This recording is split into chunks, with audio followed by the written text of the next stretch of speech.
जय श्री राम। आप सभी भक्तजनों का, आप सभी दर्शकों का हम हार्दिक स्वागत और हार्दिक अभिनंदन करते हैं। स्पिरिचुअल जर्नी इस चैनल को आप अधिक से अधिक सब्सक्राइब कीजिए, लाइक कीजिए, शेयर कीजिए और इसमें बताई हुई बातों को अपने जीवन में उतारने की कोशिश कीजिए। अपने बच्चों को इस चैनल को दिखाइए और अपने जानने वालों को इस चैनल को दिखाइए और जो बातें इसमें बताई हुई हैं उनको आप अपने बच्चों में, अपने आप में और लोगों में इसको प्रसारित कीजिए। तभी इस चैनल को बनाने का उद्देश्य हमारा सफल होगा। तो आज जो विषय हम लेके आए हैं वो रामायण से ही रिलेटेड है। और रामायण में जब हनुमान जी लंका में रावण के समक्ष उपस्थित होते हैं, तो आज इसी विषय पर हम चर्चा करेंगे। अशोक वाटिका में माता सीता से आज्ञा लेने के पश्चात हनुमान जी पके हुए फल तोड़ करके खा रहे होते हैं और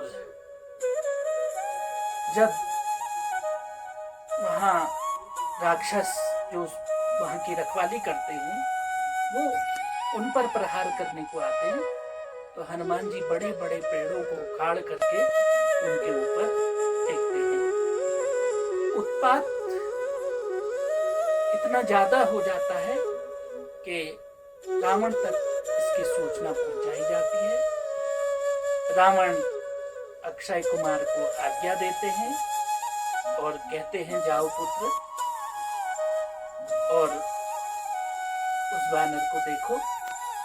तो अक्षय कुमार जाते हैं और उनका हनुमान जी के साथ युद्ध होता है और युद्ध में हनुमान जी अक्षय कुमार का वध करते हैं। तत्पश्चात मेघनाथ युद्ध के लिए जाते हैं और पहले तो माया से युद्ध करते हैं और फिर ब्रह्मफांस में हनुमान जी को बांधते हैं।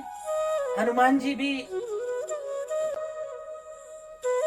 ब्रह्मा जी का मान रखने के लिए उस फांस में बनना स्वीकार करते हैं और ब्रह्म फांस में बंध जाते हैं।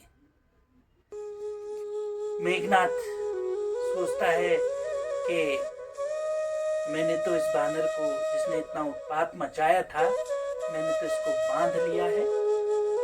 लेकिन उसको क्या पता था कि हनुमान जी तो इतने, मतलब ब्रह्मा जी को उनको वरदान है कि उनको कोई भी अस्त्र शस्त्र नुकसान नहीं पहुंचा सकता। हनुमान जी को भरी लंका की सभा में बंधे हुए खड़ा किया जाता है। तब रावण हनुमान जी से प्रश्न करता है कि तू कौन और कहां से आया है और तूने हमारी अशोक वाटिका क्यों उजाड़ी? तो हनुमान जी उत्तर देते हैं, मैं भगवान श्री राम का दूत हूं और मुझे भूख लगी थी और भूखे को भोजन प्रिय होता है, और क्योंकि मैं भूखा था इसलिए मैंने वहां मीठे मीठे फल लगे देखे, मुझसे रहा नहीं गया और मैंने वो फल तोड़ के खाए। और जिन्होंने मुझे मारने की कोशिश करी, जिन्होंने मेरे को हाथ लगाया, जिन्होंने मेरे को हाथापाई की, मैंने उनको बदले में मैंने भी उनको मारा। फिर हनुमान जी कहते हैं कि तुम एक ऊंचे कुल के हो और तुम्हें ये शोभा नहीं देता अभी भी कुछ नहीं बिगड़ा है। भगवान श्री राम की शरण में चले जाओ और माता जानकी को उनको लौटा दो, वो तुम्हें क्षमा कर देंगे। वो दयाशील है, वो दया निधान है, उनसे क्षमा मांग लो और सब ठीक हो जाएगा। वो तुम्हें क्षमा कर देंगे। जो भी भगवान की शरण में जाता है भगवान उसको क्षमा कर देते हैं। लेकिन रावण अहंकारी था, उसकी समझ में नहीं आया। और फिर हनुमान जी कहते हैं कि रावण, तू अगर देखना चाहता है तो ये ब्रह्म फांस में बंधना मैंने तो खुद ब खुद स्वीकार किया। जय श्री राम कहते हैं और ब्रह्म फांस को तोड़ देते हैं। फिर हनुमान जी वहां पे सभासद जितने होते हैं सभा में उपस्थित, सबसे पूछा जाता है कि इसको क्या दंड दिया जाए। विभीषण जी वहां पे होते हैं, वो कहते हैं दूत को दंड देना उचित नहीं है। लेकिन सब अपनी अपनी हाँकते हैं, विभीषण जी की कौन सुने, क्योंकि विभीषण जी तो राम भक्त हैं। फिर हनुमान जी को कहा जाता है कि बानर को अपनी पूंछ प्रिय होती है, इसकी पूंछ में आग लगा दी जाए। रावण ने सोचा कि इसकी पूंछ में आग लगा देंगे तो ये चुपचाप चला जाएगा। फिर जब पूंछ की बारी आई तो हनुमान जी ने अपनी पूंछ इतनी लंबी की कि लंका का सारा कपड़ा खत्म हो गया, लंका का सारा तेल खत्म हो गया, लेकिन पूंछ खत्म होने का नाम ही ना ले। और फिर उस पूंछ में आग लगा दी गई और आग लगाने के पश्चात हनुमान जी ने एक से दूसरे महल को जलाना शुरू किया, दूसरे से तीसरे को, ऐसे ऐसे उन्होंने पूरी लंका जला डाली और फिर समुद्र में गए और अपनी पूंछ बुझाई। फिर माता जानकी के पास आए और माता जानकी से कहा कि माता, अब मेरा कार्य पूर्ण हुआ, आप धीरज रखो, बहुत जल्द भगवान राम अपनी सेना के साथ यहाँ आएंगे और रावण को हरा करके आपको सम्मान के साथ यहाँ से ले जाएंगे। और माता सीता से कहते हैं कि आप मुझे कुछ चिन्ह दीजिए, जैसे भगवान राम ने अंगूठी दी थी वैसे ही आप कोई चिन्ह दीजिए। माता सीता अपने बालों से चूड़ा मणि निकाल करके हनुमान जी को देती है और हनुमान जी सीधे उड़ जाते हैं। हनुमान जी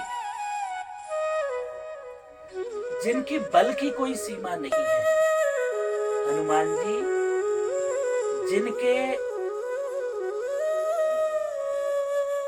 ताकत की कोई भी सीमा नहीं है, जो हनुमान जी को पूजता है, जो हनुमान जी का ध्यान करता है, जो हनुमान जी के शरण में जाता है, उसको राम स्वतः ही प्राप्त हो जाते हैं। राम दुआरे तुम रखवारे, राम जी के द्वार के रखवाले हैं हनुमान जी। और जो हनुमान जी के शरण में जाता है, हनुमान जी उसको सीधे राम जी के चरणों तक पहुंचा देते हैं। सीता जी क्या है? सीता जी भक्ति है।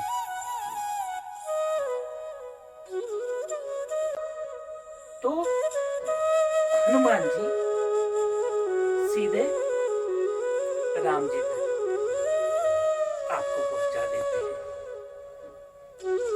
और बिना राम भजे आप हनुमान जी की कृपा नहीं प्राप्त कर सकते। इसलिए जब आपको समय मिले, मैं रोज कहता हूं, अभी भी कह रहा हूं, जब भी समय मिले अपने समय को व्यर्थ ना गवाइए, क्योंकि यहाँ जो कर रहे हैं यहाँ का सब यही रह जाएगा। धन दौलत रुपया पैसा सब यही रह जाना है, लेकिन जो जाना है साथ में उसके लिए काम कीजिए। जितना राम भजन करेंगे, जितना भजन में लगेंगे, उतना आपका उद्धार होगा, उतना आपका आगे को अच्छा होगा। आपके घर में कोई नौकर है या आपके जहां काम करते हैं वो नौकर आपके जो वहां पे है, तो आप उसके साथ इंसानों का व्यवहार कीजिए, जानवरों सा व्यवहार मत कीजिए, क्योंकि वो भी इंसान है। उन पे दया कीजिए। कभी किसी को हमें तुच्छ नहीं समझना चाहिए। पता नहीं कौन कितना ज्ञान रखता है, पता नहीं भगवान ने किसको क्या, वो पल में जो है राजा को रंक और रंक को राजा बना सकता है। तो अपने कर्मों को हमें अच्छा करना चाहिए, अपने माता पिता का हमेशा आदर करना चाहिए, अपने बड़ों का हमेशा आदर करना चाहिए, और बुढ़ापे में अपने माता पिता की लाठी बनना चाहिए। ये नहीं कि माता पिता को बेघर कर दिया, ये नहीं। अपने माता पिता की सेवा कीजिए, दूसरों की हेल्प कीजिए, सहायता कीजिए, और अपने कर्मों को अच्छा कीजिए। किसी को प्यासे को पानी पिलाइए, भूखे को भोजन खिलाइए, कोई चोटिल है उसकी दवाई पानी कीजिए। तो काम बहुत है, पुण्य के कार्य बहुत हैं, जितना कर सको, लेकिन उसका बखान आप कभी मत कहो कि मैंने ऐसा किया ना।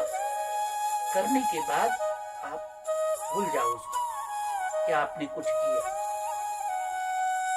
तो मेरी आप लोगों से यही प्रार्थना है कि आप राम जी का गुणगान कीजिए, श्री राम जय राम का जप कीजिए, सुबह शाम राम भजन कीजिए, और हनुमान चालीसा का पाठ कीजिए।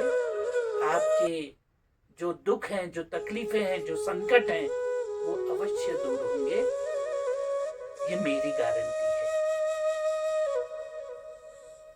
संकट कटे मिटे सब पीड़ा, जो सुमिरे हनुमत बलबीरा।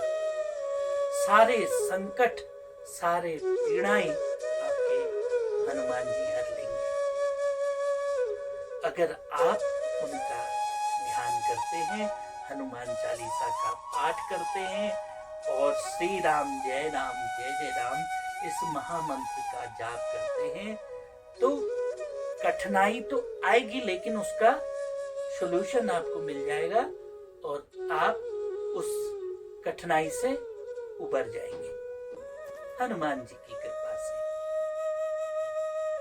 जैसे लक्ष्मण जब मूर्छित हो गए थे और गिर गए थे, तो संजीवनी ला करके हनुमान जी ने लक्ष्मण जी के प्राण बचाए। ऐसे ही संकट की घड़ी में अगर कोई देवता आज की डेट में अगर वो है हनुमान जी।